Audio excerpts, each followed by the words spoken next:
I watched Luann and Liza Thomas walking to the bus after school, their matching blonde ponytails swinging from side to side.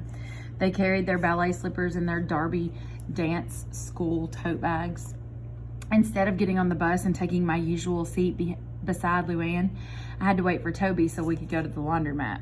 I watched everybody get on the bus in their perfect clothes so they could go home to their perfect bedrooms. They'd put their school clothes away in real drawers, not trash bags. Then they'd go to soccer practice or ballet class, not the laundromat like me. I blinked hard and stared down at my feet just in case I looked as miserable as I felt. The toe of my sneaker was wearing out and I could see my blue sock starting to show through. When I heard someone running, I looked up to see Toby racing toward me, his hair flopping down in his eyes. "Hurry up," I snapped. I've been waiting for like an hour. I got on the bus, then I remembered I wasn't supposed to, he said. Oh great, I thought. I bet Luann and Liza had themselves a good laugh about that. I bet Liza said, "How come Georgina and Toby aren't riding the bus?" Then what would Luann say? "Please, please, Luann." I closed my eyes and tried to send my thoughts across the parking lot into the school bus window where Luann said, "Please don't tell Liza we live in a car." Then I hurried up the sidewalk toward town. Toby trotted along beside me, whining for me to slow down, but I didn't. We headed over to Montgomery Street where Mama had parked the car near the laundromat. I unloaded the trunk and tossed my backpack inside. Then I stood on the bumper of the car so I could reach way in the back of the trunk. I pulled a quarter of the carpet away and took out the envelope Mama kept hidden there. I thumbed through the money stuffed inside. Sure looked like a lot to me, but I guess it wasn't enough to get us a place to live. I took out $5 and jammed the envelope back under the carpet. Then I gathered up the dirty laundry and locked the car. "Let's go, Toby." I stuffed all of the clothes into one washing machine. "If we don't use 2 washing machines," I said to Toby, "we'll have enough money to buy a snack." On the way out, we checked all the coin return slots for money and found 2 quarters. Then we went over to the grocery store and bought some saltine crackers and sliced cheese. We went around back to the alley and sat on the warm asphalt to eat. "Listen, Toby," I said while I peeled the plastic off my cheese. "We need to find some kind of rope or something to tie that dog's collar." Toby nodded as he squished a piece of cheese into the little ball and popped it in his mouth. "Where do we find rope?" I said. He shrugged. "Darn it, Toby," I said. "If you want to help me, you've got to come up with some ideas too, you know. I can't think of everything." "Okay," he said. "Why don't we buy some rope?" I rolled my eyes. "We're trying to save our money, not spend it. We need to find some rope for free." Toby looked around him at the piles of cardboard boxes outside the dumpster. "Maybe there's rope back there somewhere." I got up and peered into the dumpster. Just more cardboard boxes. "No," I said. "I think we're going to have to wait till trash pickup day. Then we can look through the stuff that people leave by the road, okay?" "Okay." Toby squished another piece of cheese and then smashed it between 2 crackers. "Let's go put the clothes in the dryer, then check out that dog again." When we got to Whittemore Road, I motioned for Toby to be quiet. We didn't want anybody to notice us, We don't want anyone to notice us, I whispered. We made our way up the road toward the big brick house. Then we got to the corner of the yard. I could hear someone out front. I tried to see through the hedge, but it was too thick. I squatted down beside the fence to listen. "Get the ball, Willie," someone said. I was pretty sure it was the same lady we had seen there the other day. I could hear Willie making happy little yip noises. Then the woman would laugh and say stuff to him. After a while, I heard the wooden front steps creak and the screen door slam. I looked at Toby.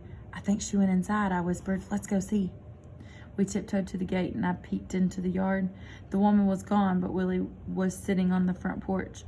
When he saw me, he came bounding down the steps over to the gate. "Hey there, Willie," I whispered. He pushed his nose through the gate and licked my hand. "Isn't he cute?" I said to Toby. "Yeah." Toby put his hand out and Willie licked him too. "When are we going to steal him?" "Shh!" I smacked Toby's knee. "Hush, you idiot." I looked around us. The street was quiet and empty. I could hear a radio somewhere in the distance, but I didn't see anyone. "We have to wait till everything is just right," I said. "That lady has to be gone." I nodded toward the house. "And we need some rope, remember?" "After we get the rope and steal him, where are we going to hide him?" Toby said. "Dang, I hadn't even thought of that." I couldn't hardly believe how stupid I'd been. I'd made all those plans and hadn't even thought about where we're going to hide that dog. I looked at Willie and then back at Toby. I haven't figured that part out yet, I said, pretending like it was no big deal. You got any ideas? Toby shook his head. I frowned. Then we'll have to think of something. That night, I propped the flashlight up on the seat next to me and tried to do my math homework. Toby's snores drifted through the beach towel wall between us. I used to be good at math, but it seemed like now I wasn't. I gave up and took out my purple notebook. I opened to How to Steal a Dog by Georgina Hayes. I wrote April 7th. Then after step 2, I wrote step 3.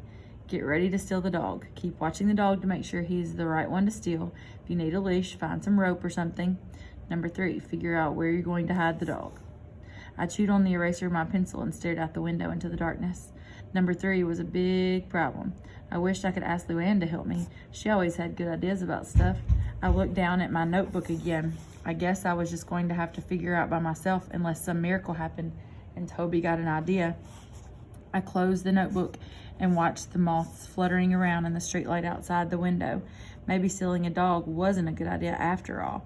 I propped my feet up on the seat in front of me and frowned at my bare toes. My party girl pink nail polish was wearing off and I didn't have many more anymore. I guess it got tossed with all my other stuff. We can't take everything, Georgina. Mama had hollered at me when Mr. Dieter kicked us out. One bag, she said in a mean voice. That's it. Just when I was starting to feel a good cry coming on, I heard Mama hurry toward the car. I sat up and rolled down the window. Georgina, she whispered, real excited like, guess what? What? I found us a place. Really? I felt my heavy heart start to lift. Mama put both hands against the car door and grinned down at me. Her hair was damp and frizzy from working her second job in the steamy back room of the Regal Dry Cleaners. She took her shoes off and climbed into the front seat. Yep, we're moving into a house. We had never lived in apartments before.